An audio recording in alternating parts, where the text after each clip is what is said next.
Hello, नमस्कार. श्री स्वामी समर्थ सर्वांना. मी प्रिया कुठार व्लॉगमध्ये तुम्हा सर्वांचं मनापासून स्वागत करते. तुम्ही सगळे कसे आहात? अपेक्षा करते की मस्तच असाल. तर माझे उपास वगैरे असतात ना, तर मी हे केळीचे चिप्स आणि हे जे बटाटा चिप्स आहेत ना, तर मी हे म्हणजे असं जास्ती क्वांटिटीमध्ये ह्यांना आणायला लावते. म्हणजे रोज तर असं म्हणजे कॅलेंडर बघितल्याशिवाय मी काही खात पीत नाही बरं का. नाही तर आज कुठला उपास आहे, मोडला का नाही असं होऊन जातं म्हणून. आणि आम्ही ह्यांच्या फ्रेंडच्या लग्नाला गेलेलो होतो. तर मी कधी तिथलं जास्ती शूट नाही केलं, कारण मला इतकं त्या गाडीमध्ये प्रवासाचा इतका त्रास होतो ना, मला अक्षरशः मला असं वाटते की गाडीमध्ये इथं बसायचं आणि ज्या ठिकाणावर जायचं ना, बरोबर त्याच ठिकाणी आपण पोचायचं असं वाटतं. परंतु तसं नाही होत, प्रवास तर करावाच लागतो. आता लग्न ना कळंबच्या साईडला होतं, शिराढोणला. तर तिथं नंदेचं घर होतं. जर डुग्गू माहीत आहेत ना, तर डुग्गूचं घर आहे कळंबला. तर तिथं आम्ही गेलेलो होतो. मी तिथं गेले, थोडंसं फ्रेश झाले, थोडंसं झोपले, तिथं पडले. कारण इतकं उचमळत होतं ना त्या गाडीमध्ये, माहिती नाही का, मला सवय नाही आहे तर त्याच्यामुळे. आणि इथं लग्नामध्ये जेवण वगैरे झालेलं होतं, तरी पण खुशीला तिथं ते जे होते ना मोठे सम्राट होते, डुगूचे मोठे भाऊ आहेत ते. तर खुशीसाठी त्यांनी मॅगी केली. तर आम्ही तिथून निघालो. आता हे दुसऱ्या दिवशी आम्ही रोज इथे एक सिंघम आहे बरं का, छोटंसं कुत्र्याचं पिल्लू आहे, ज्याचं नाव सिंघम ठेवलं त्यांनी. आणि खुशीला ते फार आवडतं. रोज स्कूलला जायच्या अगोदर ना त्याला चपाती त्याला म्हणजे टाकून जातेच जाते. तर आणि हो, मला आता एक नवीन ॲड झालेला आहे, जे की मी देवपूजा करायला बसली ना, तर खुशी मला फुलं आणून देते पारिजातची, जी की 2 पावलावरच झाड आहे, घराच्या शेजारीच आहे त्या काकूंचं. त्या पण म्हणतात घेऊन जात जा. मग खुशी आणते बरं का, रोज न चुकता बरं का. आणि आता तिनं स्कूलमधून वगैरे आलेली होती, तर संध्याकाळचा टायमिंग चालू होता. हा दिवस मावळला म्हणजे दिवाबत्ती वगैरे करून बसलेलो होतो मी आणि खुशी अभ्यासाला. तर तिचा अभ्यास कमी असतो, परंतु तिचा अभ्यासाचा राडा इतका असतो ना, बापरे. अक्षरशः म्हणजे घरभर तिथं म्हणजे पसरलेलं असतं. आता म्हणजे शॉर्पनर वगैरे, इरेझर, म्हणजे आता शार्प केलेलं जे असतं ना खालचं ते म्हणजे चुरा, तर ते त्या साईडला होतं मी, जे की भरून घेतलेलं होतं सुपलीमध्ये. तर कारण ते वाऱ्याने फॅनच्या म्हणजे इकडे तिकडे ते उडून जातं, तर त्याच्यामुळे.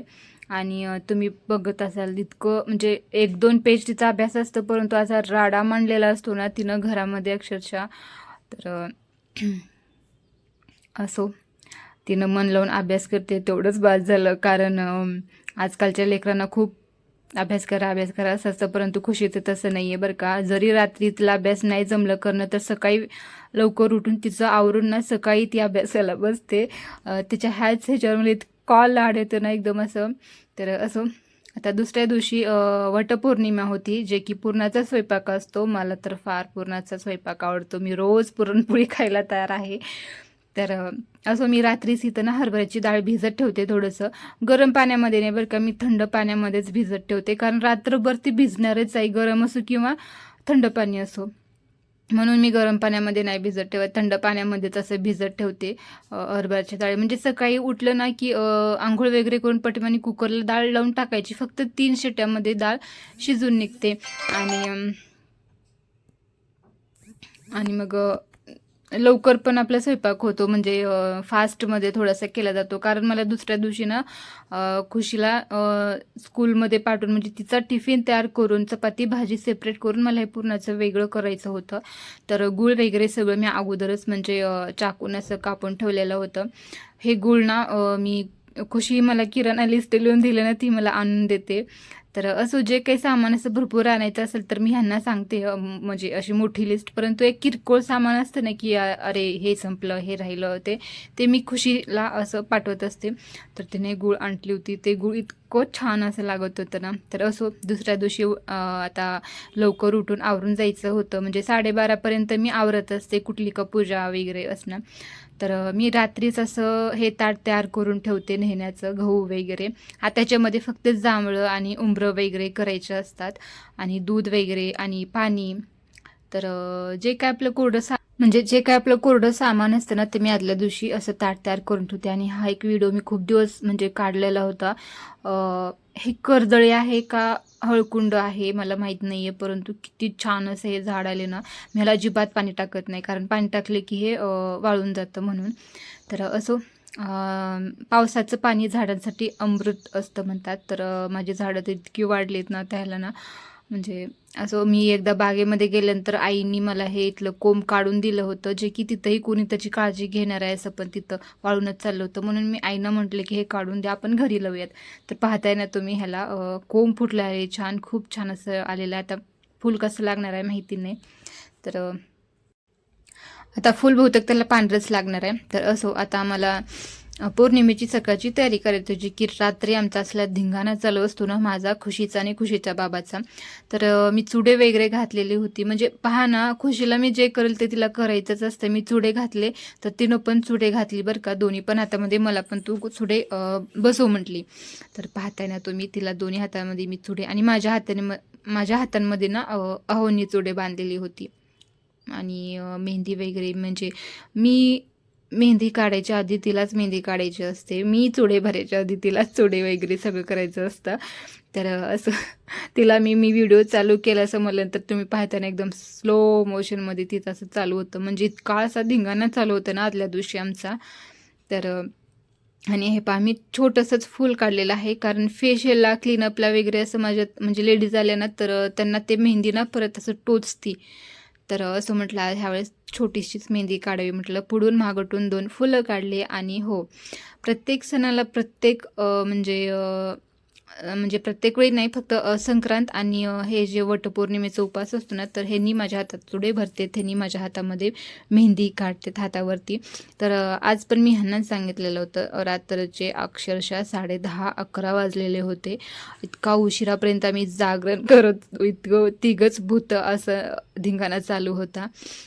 तर आणि आता माझ्या हातावरती ह्याने मेहंदी काढत आहेत. माहिती नाही आता ह्याने डॉट डॉट काढतात बरं का. तर असं वाटलं होतं की काय मला तर म्हणजे पृथ्वीच काढतायत का काय असं म्हटले ह्यांना. तर खरंच ह्याने माझ्या हातावरती पृथ्वीच काढली, पाठीमागून चंद्र वगैरे सगळं काढलेलं आहे, सूर्य. तर पुढे तुम्ही पाहाल मेहंदीमध्ये. तर खूप छान अशी मेहंदी काढते. आईंच्या हातावरती अगोदर काढत होते म्हटलं माझ्या पण हातावरती काढा ना म्हणलं. तर मग इथं छोटे छोटे डॉट मी द्यायला सांगितले होते, परंतु फक्त, आणि हे पाहतात पाठीमागं चंद्र काढलेत, समोरून सूर्य, फक्त ह्याच्यामध्ये स्टार नाही आहेत, काय ते तारे वगैरे. तर असो, साधी सिंपल अशी मी मेहंदी ह्यावेळेस काढलेली होती, कारण मेहंदी ना लवकर निघत नाही. ते निघते वेळेस ना असं तिचा चुरा होतो ना त्या हाताचा, अक्षरशः म्हणजे फेशियल क्लीनअप करायला किंवा ते असं टोचतं, किंवा आपण स्वतःला जरी पावडर वगैरे लावले ना, तर मग ते म्हणजे खूपच ते पूर्ण चेहऱ्याला स्किनला ते टोचतं. म्हणून ह्यावेळेस नको म्हटले. ह्यावेळेस मान असतो ना तो मी केला. आणि हे पाहता, दुसऱ्या दिवशी पूर्ण सामान ताट असं भरलेलं आहे मी. आणि जे काय लागते उंबरं वगैरे सगळे बनवून घेतले होते. आणि मी ही नारायणी पैठणी घातलेली होती, एकदम साधी सिंपल अशीच. आणि ही पैठणी मम्मीनं मला धोंडे जेवणाला केलेली होती, जे की मी इथूनच घेतली होती. मम्मीने फोनपे केलेली होती. एकदम साधं सिंपल मी तयार झालेली होती. इतकं काय असं म्हणजे काजळ वगैरे काहीच नाही आहे, फक्त आपलं साधं पावडर आणि लिपस्टिक एवढंच मी लावलेलं आहे. कारण जास्ती कुठलं काही केमिकलचं लावायला गेलं तर माझी स्किन म्हणजे पिंपल्स वगैरे येत आहेत सध्या, तर त्याच्यामुळे. तर असो, हे फोटोज जे आहेत ना, तर माझ्या अहोंनी काढलेले आहेत. तर हे फोटो वगैरे इतके मस्त काढतात ना, तुम्ही पाहत असाल. तर असो, आता माझा व्हिडिओ मी इथं संपवते. तुम्हाला जर माझा व्हिडिओ आवडला तर नक्कीच लाईक करा, शेअर करा, सबस्क्राईब करा, छान छान कमेंट करा. अहोंसोबत फोटो मी काढला छान असा. बाय, भेटूया नेक्स्ट व्हिडिओमध्ये. तोपर्यंत बाय, टेक केअर, आणि श्री स्वामी समर्थ सर्वांना.